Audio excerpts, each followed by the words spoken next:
October 25, 1942, Guadalcanal, Lunga Ridge. The jungle is never quiet on Guadalcanal, but tonight it holds its breath. The air hangs thick with rot and cordite, the ground soaked from weeks of rain and blood. Somewhere beyond the black wall of palms, insects scream, then fall silent. Sergeant Mitchell Paige, United States Marine Corps, shifts his weight behind a shallow fighting position carved into coral and mud. His fingers are wrapped tight around the cold steel of a .30 caliber Browning machine gun, its barrel already warm from earlier bursts. He listens. You learn to tell the difference out here. The wind in the trees sounds nothing like boots. Japanese boots don't scuff. They slide, soft, intentional, closer than they should be. Paige glances left and right. The men of 2nd Battalion, 7th Marines are stretched thin along the ridge. Henderson Field lies just behind them, the airstrip that keeps the entire American foothold on Guadalcanal alive. Lose this perimeter, and the island falls. Everyone here knows it, no one says it. 1. Earlier that evening, artillery had walked across their lines like a hammer testing glass. Japanese guns had fired from hidden jungle positions, probing, measuring, softening. This is what always comes next, the assault. At 22:30, the jungle explodes. A scream, high, shrill, cuts through the darkness. Then another, then dozens. The sound isn't fear, it's ritual, a signal. Japanese infantry surge forward in waves, charging uphill through fire and wire, bayonets fixed, rifles raised. Paige squeezes the trigger. The Browning bucks. Flashes tearing holes in the night. Tracers arc down the slope, stitching across dark shapes that stumble and fall but keep coming. The gun chatters until the belt runs dry. Paige slams in another, shouting commands over the roar. To his left, a Marine screams as a grenade detonates too close. Dirt rains down. Someone is hit, someone else stops answering. The Japanese don't slow. They come so close Paige can hear their breathing. Sharp, controlled, disciplined even under fire. A grenade arcs out of the darkness. It lands behind the gun. The blast hits like a hammer to the skull. Paige is thrown forward, ears ringing, vision blurring. Hot pain tears across his head and shoulder. Blood runs down his face, sticky and warm. He tastes iron. Another grenade detonates, then another. Men are falling back now, not retreating, collapsing, wounded, dragged, gone. In seconds, Paige realizes something terrible. He's alone. The Japanese reach the crest of the ridge. Paige crawls to a second machine gun position, dragging his injured body through mud and spent shell casings. His left arm barely responds. His head throbs with each heartbeat, vision narrowing like a tunnel. He doesn't think about dying. He thinks about the airstrip. He opens fire again. The second gun jams after only a few bursts, damaged by shrapnel. Paige curses, rips at the mechanism with shaking hands, but it won't clear. Footsteps are everywhere now. Shapes rush past the muzzle, close enough to touch. He abandons the gun and staggers to a third position. This one works. Paige braces himself behind it and fires point blank. The muzzle flash illuminates faces twisted with effort and shock as Marines were supposed to be broken, routed, gone. Instead, one man is still here, still shooting. A rifle round slams into Paige's side. He barely registers it. Time loses meaning. There is only the belt feeding, the trigger pulling, the bodies dropping. Japanese soldiers pile up in front of the gun, blocking the advance with their own dead. Grenades explode around him, showering fragments that slice into flesh and earth alike. Paige's hearing fades in and out, replaced by a hollow ringing. His helmet is gone. Blood mats his hair. He wipes his face with a shaking hand and smears it worse. Still, he fires. Somewhere behind him, Marines regroup. They hear the gun, steady, defiant, and realize the line hasn't broken. Not yet. The Japanese try again, and again, and again. Each time the machine gun answers. 30 minutes pass, or maybe 20 or 40. Paige can't tell. His body feels distant, like it belongs to someone else. His hands operate on memory alone. Then, slowly, the shouting fades. The jungle exhales. The attacks stop. Paige slumps against the gun, barely conscious. surrounded by spent casings and fallen enemy soldiers. The ridge still belongs to the Marines. Henderson Field still stands. He has no idea how many he's killed, only that he never stopped firing. Dawn comes slowly to Guadalcanal, like it's afraid to look at what the night has done. A gray mist clings to the ridge as the first light pushes through the palms. The jungle that screamed hours earlier now stands motionless, littered with spent casings, torn packs, and bodies frozen where they fell. The smell hits first: burned powder, damp earth, blood already turning metallic in the heat. Sergeant Mitchell Paige is still at the machine gun. He hasn't moved. When Marines from Company F cautiously advance back up the ridge, they nearly don't recognize him. His uniform is shredded. His helmet is gone. One side of his head is soaked in dried blood, his face swollen and gray with shock. A grenade fragment has torn through the side of his scalp, partially severing his ear. Another wound gapes at his shoulder. His left arm hangs useless, but his hands are still locked around the grips. "Paige," someone says, then louder, "Paige!" He doesn't respond at first. His eyes are open but unfocused, staring down the slope where the attacks came from. Only when a Marine touches his shoulder does he finally blink, once, slowly, like waking from underwater. They help him sit back. As they do, the scale of the night becomes visible. Japanese soldiers lie everywhere in front of the gun position, some tangled in brush, some stacked where they fell charging uphill. Others collapsed so close they might have been reaching for the barrel when they died. Rifles, bayonets, helmets scattered among them. An officer begins counting. He stops at 41. The ridge is still American. The Marines had been minutes, maybe seconds, from being overrun. The Japanese force attacking that sector was part of Colonel Masahiro Furumiya's 124th Infantry Regiment, ordered to punch through the perimeter and roll straight into Henderson Field. If they had succeeded, Japanese artillery would have been firing from the airstrip by morning. American aircraft would have burned on the ground. Paige had stood in the way. For approximately 36 minutes, by later estimates, he had manned machine guns alone under continuous assault, moving from position to position as each was destroyed, wounded again and again, refusing evacuation, refusing relief, refusing to fall back. When the battalion commander arrives, he takes in the scene without speaking. He doesn't need a report. The evidence is written into the ground. Paige finally slumps sideways as corpsmen reach him. His body has been running on something other than strength, adrenaline, instinct, stubborn refusal. Now that it's over, it lets go. They carry him down the ridge on a poncho stretcher, stepping carefully around shell craters and fallen men. Paige drifts in and out, the sounds of the jungle bleeding into memory, gunfire echoing where there is none, shouts long gone. At the aid station, surgeons work quickly. They clean shrapnel from his scalp, dress the torn ear, pack wounds in his shoulder and side. He has lost a dangerous amount of blood. Infection is a real threat on Guadalcanal.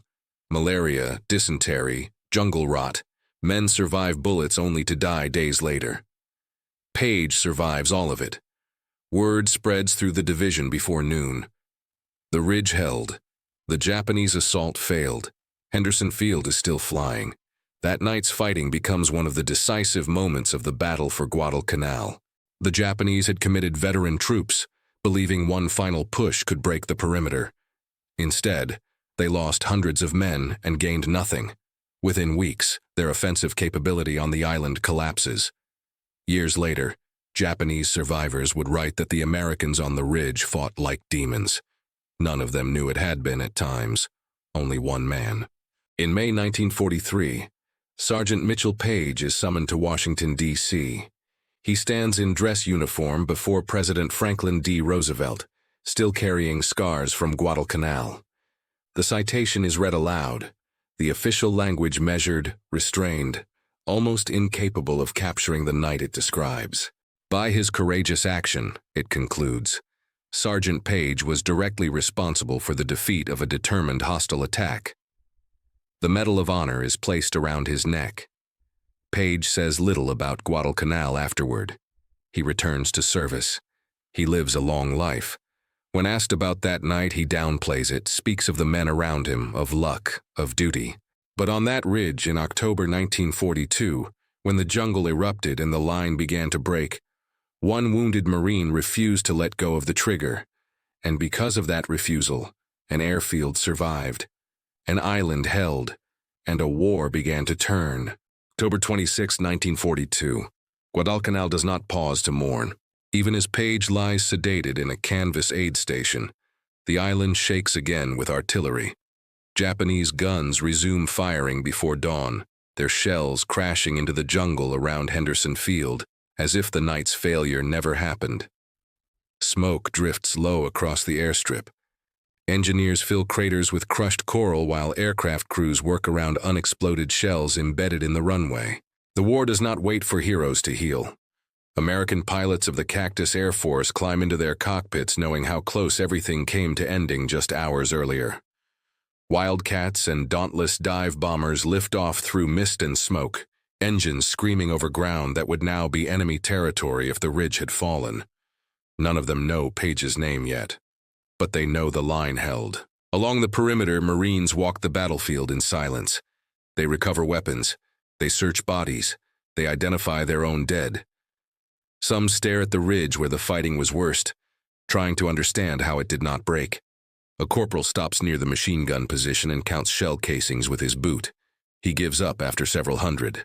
The Japanese withdrawal is not orderly. It is exhausted. Units of the 17th Army, already starving, malaria-ridden, and undersupplied, melt back into the jungle carrying wounded on makeshift stretchers. Officers argue in whispers. Orders are passed, rescinded, passed again. They had been told the Americans were finished. They had been wrong. For the Japanese High Command, Guadalcanal is becoming something dangerous. Not just a battlefield, but a drain. Every attack costs men that cannot be replaced. Every failure strengthens an enemy they were supposed to crush quickly. The island consumes regiments and gives nothing back. Back at the perimeter, Paige regains consciousness late in the afternoon. He wakes to heat, flies, and the low murmur of wounded men around him. His head throbs violently. His left side feels like it has been torn open. A Navy corpsman leans over him. "You gave us a hell of a night, Sergeant," the man says quietly. Paige tries to speak, but his throat is dry. He settles for a nod. His memory of the fight is fractured. Flashes of muzzle fire, the shock of explosions, the sound of screaming that seemed to come from everywhere at once. Someone tells him they counted the enemy dead. Paige turns his head away. That evening, Marines bring news from the ridge. The position Paige held is being reinforced with fresh wire, deeper foxholes, overlapping fields of fire. They are making sure the Japanese never get that close again. The war moves on around him.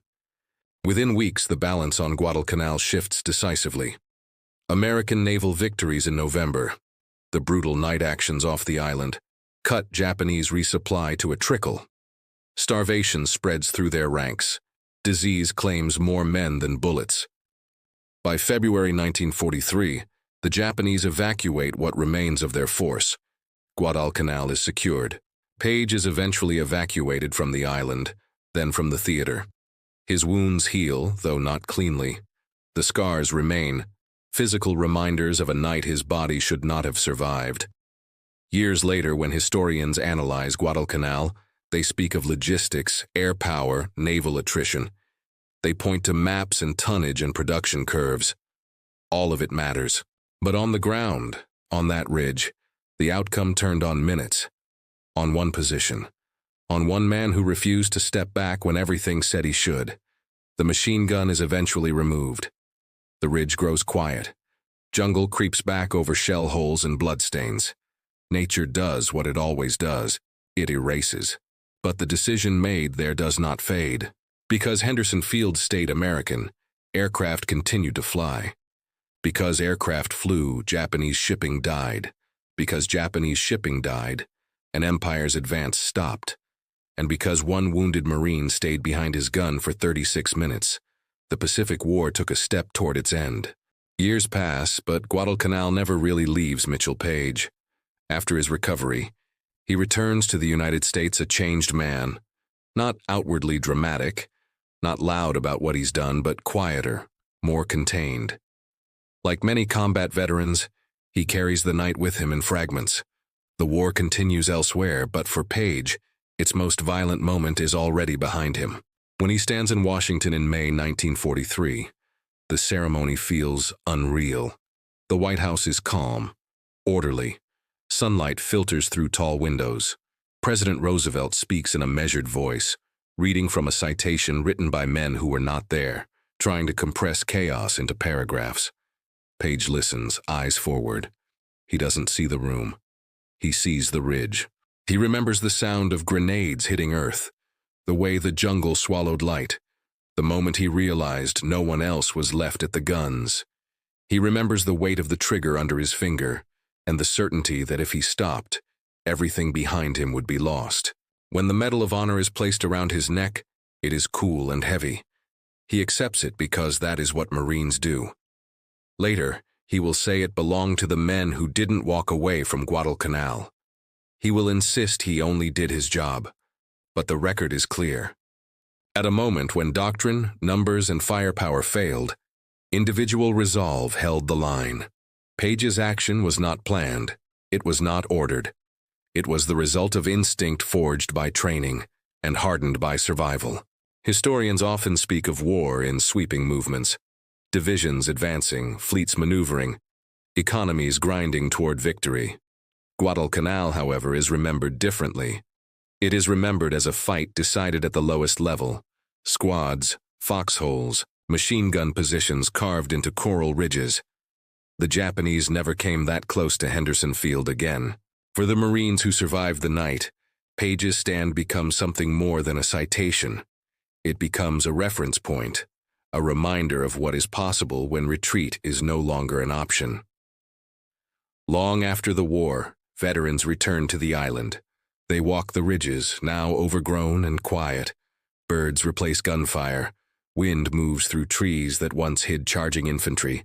Few tourists know the exact spot, but those who do stop there, they stand in silence, imagining the darkness, the noise, the impossible pressure of those 36 minutes. They try, and fail, to fully understand how one man, wounded and alone, did not let go.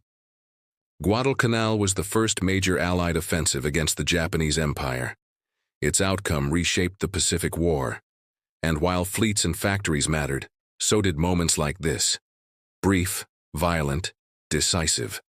Moments when history narrowed to a single trigger pull, and one Marine refused to release it.